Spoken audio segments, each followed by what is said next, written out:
Boggles mechanic. Today I'm going to show you how to turn off an engine when the kill switch is fucked and the off doesn't fucking work. So let's get straight onto it, boys. Don't fuck me real.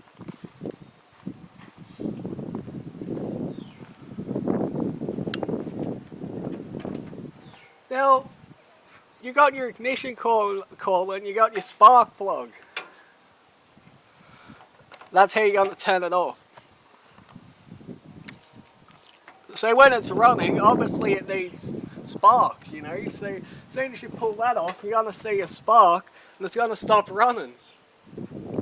Boggles Tips 101.